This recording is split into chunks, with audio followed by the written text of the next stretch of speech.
मेरा नाम आज बहुत इज्जत से और बुलंदी से लिया जा रहा है। मेरे नाम पे बहुत लोगों को फख्र हो रहा है और बहुत फख्र किया जा रहा है। आपको मैं बता दूं कि जब से औरत पैदा हुई है तब से वो ऐसी ही है। इस्लाम में औरत कभी कमजोर थी ही नहीं। माँ खतीजा से लेके माँ आयशा देख लीजिए, माँ खतीजा का जहां पैसा इस्तेमाल हुआ, आज माँ आयशा के लिए हम हद कहते हैं। माँ फातिमा तो ज़हरा के बच्चों ने आज इस्लाम को जिंदा रखा है। तो कहाँ इस्लाम में औरत कमजोर है? कहीं नहीं। लोग कहते हैं कि मुस्लिम मर्द जो है वो औरतों को आगे बढ़ने का मौका नहीं देते। मगर मौला अली मुश्किल खुशा की बात करें, मौला अली मुश्किल खुशा क्यों, हम पहले अपनी जड़ की बात करें जो नबी पाक करीम सल्लल्लाहु अलैहि वसल्लम है, उनकी ही बात करें। कहाँ उन्होंने मौका नहीं दिया। आजमाइश तो होती रहती है, क्या फर्क पड़ता है। I am a woman. If you take me as a competitor, I will compete you.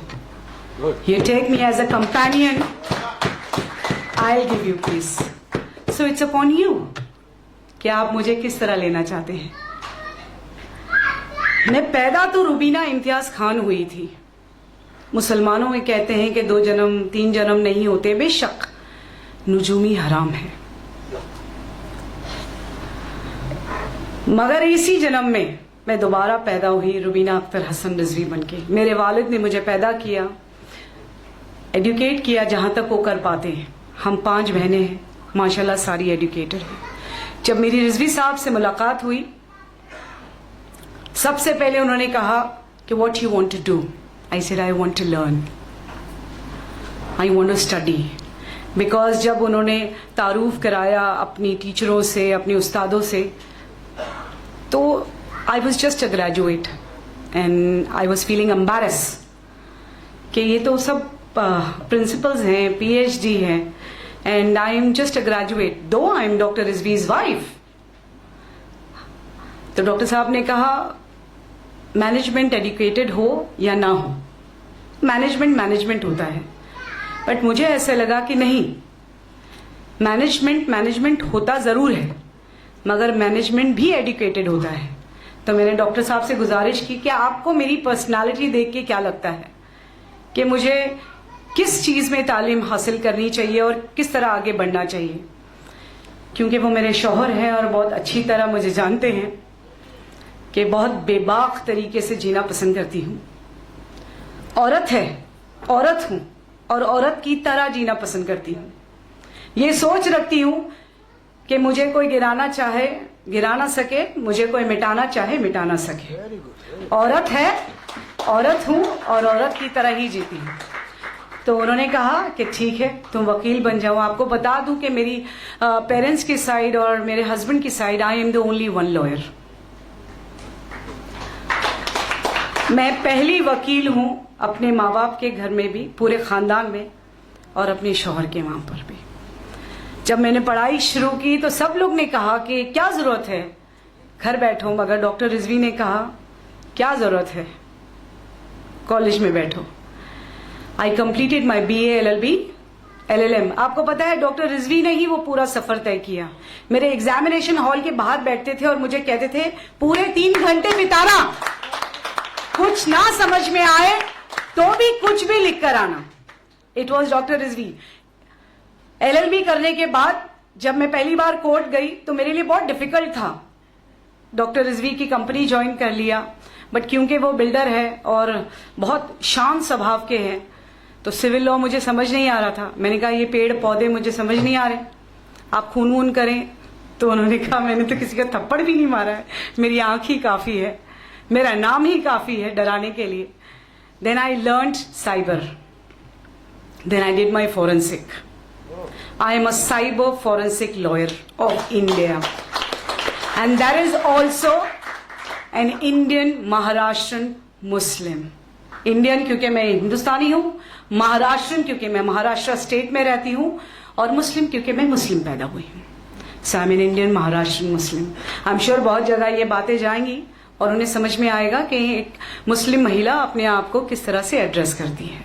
So I am an Indian Maharashtrian Muslim. आप भी ये बोलना शुरू कीजिए, क्योंकि ये कहते हैं कि हम मुस्लिम हिंदुस्तानी नहीं है। अगर अल्लाह की मर्जी होती और हमें टैटू लगाने की इजाज़त होती, जो शायद आप सबको पता है कि टैटू हराम है, जहाँ पर टैटू लगता है वहाँ की जो सेंसेशन है वो ख़त्म हो जाती है, ख़त्म हो जाती है। वज़ू नहीं होता, वज़ू नहीं होता, गुस्ल नहीं होता, गुस्ल नहीं होता, नमाज नहीं होती, तुम्हारी दुआ पूरी नहीं होती।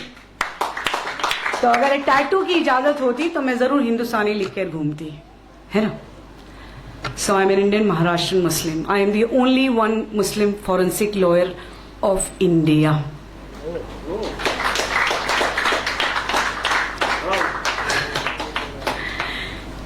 ऐसा नहीं है कि मर्द अपनी औरत को पढ़ाते नहीं। अभी ज़ैबा जी कह रही थी कि मर्द अपनी औरत को मौका नहीं देते। ये हम औरतों भी तो निर्भर करता है। हम क्यों अपनी जगह ढूंढने की कोशिश करते हैं और जब तालीम हासिल कर लेते हैं तो मर्द के बराबर अपने आप को खड़ा करने की कोशिश करते हैं। हमें क्या जरूरत है किसी को अपने बराबर खड़ा करने की या किसी के बराबर जाके खड़ी होने की। हम अपना प्लेटफॉर्म खुद बना सकते हैं, हम अपनी जगह खुद बना सकते हैं, हम अपने लिए खुद से स्टेज सजा सकते हैं। हमें क्यों शिकायत मर्दों से होनी चाहिए जब हमें अपने आप को बनाने की कुव्वत अल्लाह ताला ने पैदा होते ही टाइम पे कर दी और ये बता दिया कि अगर बीबी हाजरा की सुन्नत अदा ना हो तो मर्दों का हर्ज नहीं होता। फिर भी हम मर्दों से शिकायत करते हैं। देखिए जरूरत क्या है हमें उनसे अपने आप को कंपेयर करने की। हम काबिल हो गए। एक बार जैसे मेरा बायोडाटा पढ़ा जाता है कि I M chairperson of women council. मुझे उसी फंक्शन में बुलाया गया और बिल्कुल पीछे बिठाया गया। मुझे नजरअंदाज किया गया बिकॉज बहुत सारे कोई मुस्लिम महिला नहीं थी स्टेज पे। पॉलिटिशियंस लोग थे, वो भी मुस्लिम्स नहीं थे, तो मुझे पीछे बिठाया गया। और बहुत गुस्से से मैंने डॉक्टर साहब को कॉल किया एंड कहा कि डॉक्टर साहब मैं चेयरमैन हूं और मुझे स्टेज पे नहीं बिठाया जा रहा है। तो डॉक्टर साहब ने मुझे कहा क्योंकि वो मेरे शौहर है और मेरे मेंटोर भी। आपने जो इतनी तारीफ की आपको मैं बता दूं कि मैं वो हूं और वो मैं हूं। I am doctor Rizvi and doctor Rizvi is me, है ना। सो बहुत नसीब वाली हूं कि मुझे ऐसी शायद मेरे माँ बाप ने बहुत अच्छा काम किया हो या उनकी इबादत का नतीजा है कि I am today Mrs Rubina Akhtar Hasan Rizvi. बताती हूँ। अच्छा है ना, ये होना चाहिए। इतनी सारी स्पीच के बाद मेरी गर्म स्पीच तो होनी चाहिए। अगर देखिए there is a very thin line between a speaker and orator. Speaker जो है वो पेज देखकर पढ़ता है, जो आपने लिखा वो पढ़ देता है, बट हम ओरेटर्स हैं, हम महफिल देख के बात करते हैं। बहुत बोर हो रहे थे लोग मेरी तारीफ सुन सुनकर, भूख भी लगी होगी डेफिनेटली, तो मैंने कहा थोड़ा दिमाग ताज़ा कर दूं फिर पेट ताज़ा हो जाएगा, ठीक है। तो मैंने मेरे मेंटोर को कॉल किया जो है डॉक्टर अख्तर हसन रिजवी साहब। बहुत एजिटेट हो गए, तो उन्होंने मुझसे कहा कोई बात नहीं, कितने लोग हैं वहां पर। आई सेड मोर देन 1000 और 2000 people and Sahara star hotel and मेरा पोस्टर लगा हुआ है पीछे and I am not called. He said wait for your time to come. बोले तुम हमेशा जो डायलॉग मुझे कहती हो वो अपने आप को कहने लगो। मैं जो तुम सबको कहती हो वो अपने आप को कहने लगो। तो पहले मैं आपको वो बता दूं जो मैं हमेशा सबको कहती हूं, यह अल्लाह का स्टेज है और हम सब परफॉर्मर्स हैं। अल्लाह के अपॉइंटमेंट से लेके अल्लाह के रिटायरमेंट तक हमें परफॉर्म करते रहना चाहिए। जब जिसका किरदार खत्म हो जाएगा वो ऊपर चला जाएगा, बट सी टू इट कि जब तक आप इस दुनिया में हैं आप अपनी छवि छोड़ कर जाइए, ता कयामत तक आपको याद करे वो ऐसा काम कर जाइए। तो डॉक्टर साहब ने कहा तुम सबसे कहती हो, तुम अपने आप से भी कहो, जब तुम्हारा वक्त आएगा तब स्टेज वालों को और बैठने वालों को समझ में आ जाएगा। शायद मेरी बहुत सी टीचर्स इस बात की गवाह थी, मैं बिल्कुल सब्र रख कर बैठी हुई थी। जब मेरा नाम पुकारा गया और मैं जब स्टेज पे जाती हूँ standing ovation with in 20 minutes. मैंने टाइमर रखा और मैंने कहा सिर्फ 32 मिनट बोलूंगी। 31 मिनट में मैंने अपनी बात खत्म की। 32 सेकंड्स पर उन्होंने कहा कि आपके लिए शॉल और बुके। आई सेड क्या क्या? तो उन्होंने कहा मैम आपको हम शॉल और बुके देना चाहते हैं। आई सेड क्या? आई सेड तालियों की गूंज से मुझे सुनाई नहीं दे रहा है कि आप मुझे शॉल और बुके देना चाहते हैं। एक्चुअल मेरा फेलिसिटेशन हो रहा है। आप अपनी शॉल और बुके किसी और के लिए रखिए, ठीक है? 32 मिनट्स हो गए, अब चलती हूं। आफ्टर 32 मिनट्स जब मैं सहारा के बाहर जाती हूं, the half of the hall goes out with me just to click a picture and just to meet me. एक औरत हूं, एक औरत की तरह ही जीती हूं। सो आपको भी इंतजार करना चाहिए। कोई आपको पीछे बिठाए, कोई आपको कमतर समझाए, आपको कमतर अपने आप को समझना नहीं चाहिए। हम सब एक अजीब कुव्वत लेकर बैठी हैं। I am the one who gave man birth. I am the one who bought man on earth. तो फिर अपने आप को कमतर क्यों समझना और कमजोर क्यों? सबसे ज्यादा कमजोरी हम महिलाओं में यह है कि बाजू में किसी अगर एक महिला को दुख हो रहा है तो हम जाती नहीं, उसे समझाती नहीं, वो दर्द को बांटने की कोशिश करती नहीं, हम तमाशाई बन जाती हैं। फिर उसके बाद हम शिकायत करने लगते हैं कि उसके साथ ये हो रहा है, वो। The moment you start thinking for your self, मेरे फाउंडेशन का नाम ही है हेल्प योर सेल्फ फाउंडेशन। क्योंकि जब मैंने पहली बार कैंसर अवेयरनेस कैंप लिया था तो रिजवी कॉलेज की टीचरों ने एजिटेशन शुरू कर दिया ये कहकर कि अगर हमें कैंसर हो जाएगा या ट्यूबरक्लोसिस हो जाएगा तो हमें हमारे घर से निकाल दिया जाएगा, जबकि मैंने फाउंडेशन खोला भी नहीं था। इसीलिए it is help your self foundation. आप लोगों को किसी की तरफ देखकर ये पूछने की जरूरत नहीं है कि आज मैं कैसी लग रही हूँ। आप आईने के सामने खड़ी रहिए और रोज कहिए कि मैं बहुत अच्छी लग रही हूँ। That is more than enough. अपने वालिद की, अपने शौहर की, अपने भाई की, अपने दोस्त की बिल्कुल इज्जत कीजिए। एजुकेटेड हो जाने के बाद आज बहुत सारी मुसलमान लड़कियां भी, बच्चियां भी आज डिवोर्स की तरफ बढ़ रही हैं। थोड़ा सा तालीम हासिल कर लेती है तो फिर डिवोर्स की तरफ बढ़ने लग जाती है। आप याद रखिए, जब आप एक पेड़ को देखते हैं ना तो जो मजबूती से खड़ा है वो मर्द है, और जो झुकी हुई टहनियां जिसमें फल और फूल आते हैं वो औरतें हैं, है ना? आपने अपने मगरूर रिश्ते से या आपने अपनी मगरूर एटीट्यूड से अपने आप को इतना झुका दिया तो आपने अपना पेड़ गिरा दिया। तो जिस तरह शौहर के लिए अपनी औरत को मजबूती से पकड़ने की इजाजत अल्लाह सुब्हान तआला ने दी है, उसी तरह हम औरतों को भी उन्हें समझने की कुव्वत अता की है। बेशक उस समझ का इस्तेमाल करें, उनका साथी बनिए, उनका कॉम्पिटिटर नहीं। मैं हमेशा उन बच्चियों को भी यही समझाती हूँ, आप भी अपनी बच्चियों को यही समझाइए। बहुत तालीम अता करें, क्योंकि बहुत सारी पेरेंट्स, मुस्लिम पेरेंट्स ऐसे हैं जो ग्रेजुएट भी नहीं होने देना चाहते हैं। जब वो अपनी लड़कियों को शादी करते हैं तो मैंने देखा है 12th स्टैंडर्ड के बाद वो कहती है madam please please please board exam भी नहीं, जाके शादी ही करनी है। फिर उसके बाद में वो 3 तलाक का सामना करना है, फिर उसके बाद में वो बर्तन धोना है। The moment as a mother if I say my daughter is a engineer doctor, उसका शौहर, उसकी सास भी कहेगी मेरी बीवी एक इंजीनियर डॉक्टर है, मेरी बहू एक इंजीनियर डॉक्टर है। तो ये पहले माँ बाप के घर से उन्हें तालीम मिलनी चाहिए। तो अपनी बेटियों को आप खूब पढ़ाइए, उनके पर मत काटिए। आप तो किसी के घर अपने सोने का परिंदा दे रही हैं मगर उसके पर खींच कर। उनको बिल्कुल पर दीजिए ताकि वो उड़े और अच्छी उड़ान भरे, जो आपके घर में भर रहे थे उसी क्षमता के साथ वो वहां पर भी भरे। So educate your girls more and more. Definitely I will thank today advocate Yusuf Abrani साहब।